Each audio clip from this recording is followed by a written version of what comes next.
industry out there that has 1,000% markup on all of its ingredients, and consumers are still buying and showing no decline in sales. The same industry is notorious as having the Americans have the highest paid-in money for it than any other country. Can you guess at all what this industry is? It's the prescription drug industry. According to Mercola, in 2002 alone, we spent $200 billion in that single year. Today I want to talk to you about the process of getting the prescription from the doctor's office and actually filled and out the door with you, the patient. A lot of us are familiar with prescriptions because as college students we get sick and we have to go to the doctor and typically get an antibiotic. When you start at the doctor's office, the doctor will often diagnose you and prescribe a prescription based on your allergies. A lot of people don't know that there are also other things that must be included in a prescription before it can be filled. One of the things is the diagnosis code, or the IDC-9 code. This IDC-9 code is specific to the diagnosis that you have, and there's also a DEA number specific to the doctor that you have. Any prescriber that prescribes anything controlled must have a DEA number. There's actually a formula to verify the DEA numbers that I wanted to go through today.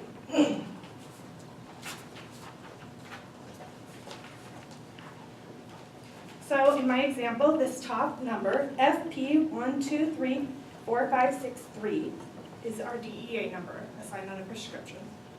The F can be an A, B, or F if it is assigned to a pharmacy or a physician. This letter may be an M if it's a mid-level practitioner, such as a nurse practitioner. The second letter, depending on if it's a business, so for a pharmacy, or if it's a prescriber, is either the first letter of the prescriber's last name or the first letter of the business's name. The first, third, and fifth numbers must all be added up. So my example of 1, 3, and 5, they all add to equal 9. Then the second, fourth, and sixth numbers must be added up, and their sum must be multiplied by 2. So 2 plus 4 plus 6 equals 12. Multiply that by 2, it's 24. The last and final number of the DEA number is the sum of the two that you got earlier. So the 24 plus the 9, the last number of that sum, which equals 33, and the last number of that is 3. So it must be a 3 up there. So you take this prescription from a doctor, or the doctor can send it electronically only for class 6 and below. Class 5 can be called in or faxed, but if they're faxed, they must be verified. And then class 3, again, can be called in, faxed, and must have uncopyable paper.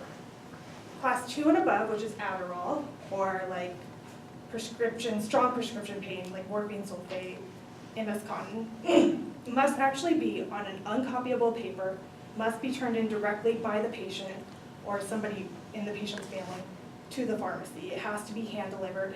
There's no calling it in, no ordering refills on it. It's a single 30-day prescription. So, from there it gets to the pharmacy, which is where the intake process starts. At the intake process, the first step of the typer, whoever is inputting it, must be to evaluate for any allergy concerns that the doctor may have been unaware of other drugs on their profile, previous allergy reactions. You must verify the DEA. So again, you have to go through the process of the formula that I showed you earlier, and then obtain an ID on all controlled substances. Verify that the paper is uncopyable for LC2, and that the prescription hasn't been filled at another pharmacy. Another part of the intake process is comparing the branded generic prices and comparing which one actually their insurance will cover versus not cover, and which one is the better deal for the patient. Another thing is that we also have to interpret shorthand code the doctors write. A lot of people don't know that there's shorthand, there's SIG code, so they purposefully will try to write it a little bit difficult so that it can't be easily interpreted, so that it keeps prescription fraud down, on top of the messy handwriting.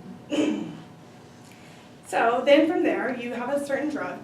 You must verify the salt form, the strength, and then the release action. There you have to make sure that you're not giving somebody an extended release twice a day versus when it should only be a once-a-day dosing. From there it goes to the fill station.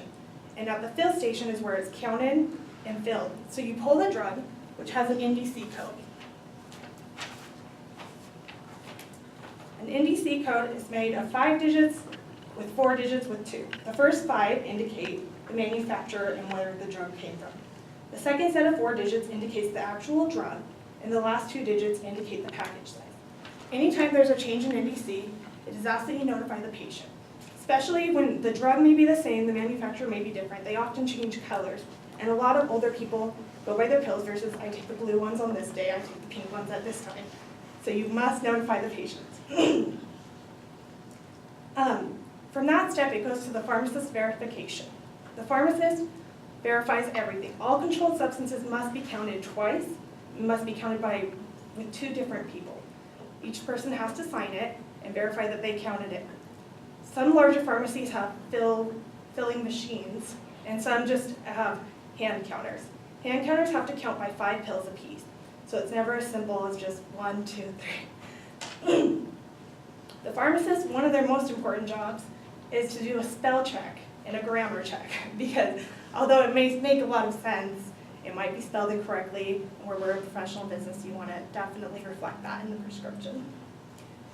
So then it goes to the station where it is actually sold. At the selling station, an ID is taken for all controlled substances, and the address is verified to make sure that you gave it to the correct patient. Multiple people in same towns have the same name, so it's easy to accidentally grab the wrong Elizabeth Smith versus the other one. So then at that final station, when you're selling this prescription, the main question is, have you taken it before? If the patient hasn't taken it before, according to the Over 90 Act, it is legal that you have to counsel on every single new prescription. Now, the patient has the right to decline counseling, but the pharmacist should always go through a full, thorough counseling, let you know any interactions that you may be aware of, any foods to avoid, or any questions that you may have.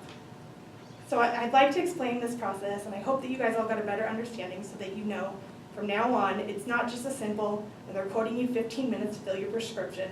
There's a lot more involved that goes into it besides just counting pills and throwing them in a bottle. So thank you.